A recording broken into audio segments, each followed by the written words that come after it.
Hello, friends. It's Nikki, and welcome back to my messy bookshelf. Today I'm here to share my weekly reading wrap up. And I did finish a couple of things and made significant progress in others, and have just started a couple of things. So I will start with the books that I have finished. Um, so the first book I finished was The Great Gatsby, which I am reading as part of Randy Ray's uh, seriously well read book club. And we've been reading 2 chapters a week, so a very short book I could have read much more quickly, but I was sticking with the group. And also, I'm reading a bunch of other stuff. So, um, I really enjoyed the discussion that we had in our chat, and I mean, I love this book. I find it very tragic, and this is my second time reading it, and I feel like between the reread and the other people that we were chatting with, I feel like I got a lot more out of this book this time. And yeah, it is such a tragic story, and I don't know, I have a soft spot for Jay Gatsby for sure. And maybe that's an unpopular opinion, but I do. I feel sorry for him. So, um, The Great Gatsby, and loved that experience. The next one I finished, I knew I would finish this week, and that was book 5 in the Dungeon Crawler Carl series, so The Butcher's Masquerade. And I mean, I really can't say much about these books because I'm already on book 5 and I don't want to give any spoilers, but I think I enjoyed this one as much as I enjoyed book 3. And as we're going on, I'm getting more and more emotionally invested in the characters.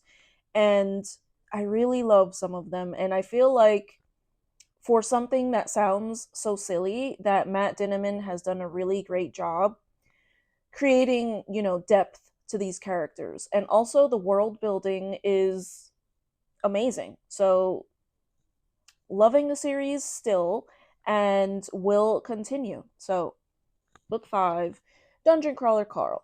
The next one I made progress in was Memoirs of a Geisha. Again, last week I did not walk, but I did listen while I was at the gym. And I did go to the gym 3 times this past week. So I have made it finally to 94%. And I will be finishing this before July starts. And we will be starting a new book for July and August. So yeah, Memoirs of a Geisha, and really have been loving it. It's just that I have the rules that we have. You have to be doing physical activity when you listen to it. So I had been dying to get back to it and finally have made significant progress. The next thing that I'm going to talk about is one that I am buddy reading, a book off of my 50 before 50 list. And I am buddy reading this, I've mentioned before, with my friend Candy from the Great Literary Rabbit Hole. And this has turned into a hate read for me, I think. I won't share too much about it because I feel strongly enough that I will probably make a separate video with my thoughts on this book that contains spoilers. But it started off very, I was amused by how melodramatic it is, but as we have gone through the course of this story, you can tell that the main character was written by an 18th century man describing his perfect woman. And there is so much gaslighting and harassment in this book, and I hated that at first, but I was prepared to love Pamela herself. And as we have gone through, I now find Pamela to be one of the most annoying characters that I have met in a long time. The reasons why I find her so annoying are the same reasons that I find Fanny Price from Mansfield Park annoying.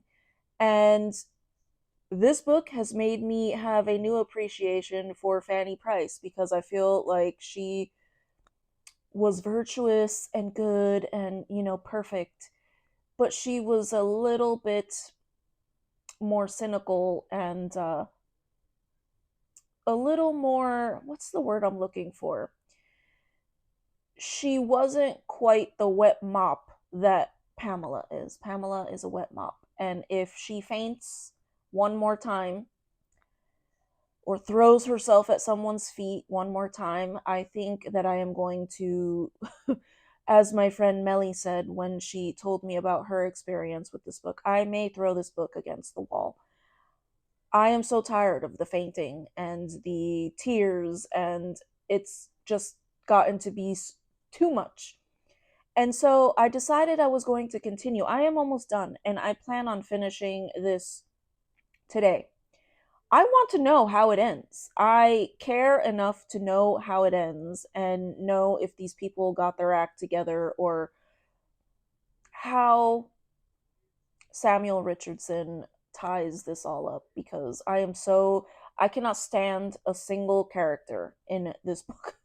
So, yeah, it's been entertaining and it's been fun to chat with Candy. I don't know if she has quite the same strong negative feelings as I do, but we have been having discussions about Pamela's situation, and that has been nice. But I'm getting so tired of the melodramatic stuff. It reminds me of a really poorly acted telenovela or a soap opera. And yeah, I really want to know how this ends. And then I will probably not read another Samuel Richardson if that is how he makes all of his characters. So yeah. And then the next thing, I'm also buddy reading with Candy over the summer, and I've mentioned quite a few times, War and Peace, have made it to page 200, and this one I am loving. So thank goodness for that. And still keeping pace and discussing this. There were many times when I picked this up instead of this, but this was a June read and this is a whole summer read. So I made some steady progress in Pamela. So that is what I have been working on. I did start a couple of books. One of them I did not plan to start, and it wasn't in my possibilities. So this is what I mean when I say that I'm a mood reader. I did share my pile, and of course, I picked up something I didn't expect to pick up. And I dusted off my Kindle and I started reading. I meant to read the first page of Ride the Spiral by Ben Young. And somehow, when I was trying to read the first page to see, I've heard a few people mention it recently, and I did pick it up on the day that it came out. The people that have read it so far have said really good things about it, and I have never read a cosmic horror before, and I'm not even showing the cover. I didn't even turn it on. But I started page 1, and somehow I made it to chapter 3. So I think it's safe to say that I am enjoying it so far, and I feel so much for this little family that we've met so far. And I feel like there's a lot of potential for it to be very creepy, because I'm already horrified with what they have been going through in this family. So I think I'm really going to like this one too. So didn't expect to do that. I just wanted to check it out and see what the first page was like. And yeah, like I said, I made it to chapter 3. And then we have what I am starting tomorrow. So I need to finish Pamela today so that I can move on. And we are going to see what all the fuss is about with Lonesome Dove, finally. And yeah, I will be starting this one tomorrow. And then finally, I did start this one, and I made it past the prologue, and I think into the first chapter, about 17 pages in to book 6 of Dungeon Crawler Carl, The Bedlam Bride, The Eye of the Bedlam Bride. And yeah, I'm already a little bit, I mentioned this in my TBR video, there's a lot of spider webs on the cover of this, and I am a bit apprehensive. the Lord of the Rings spiders, or spider, and the Hobbit spiders were enough for me. And I have a feeling this is going to be a little traumatic for me, you know. So we'll see when we get there. If I have to run away in terror or not. But that is what I'm up to right now. I had planned to pick up what was it called? A book from my pile of possibilities with the staircase, and of course I did not pull it out. But that was what I had planned on reading alongside Lonesome Dove and the Eye of the Bedlam Bride. But I did pick up Ride the Spiral by accident. So, um, but yeah, I would love to hear what your thoughts are, what you're reading now, and what you read last week. So, thank you so much if you made it to the end of this video, and tell me if you have ever accidentally started reading a book. But take care. I hope to see you in the next video. Bye.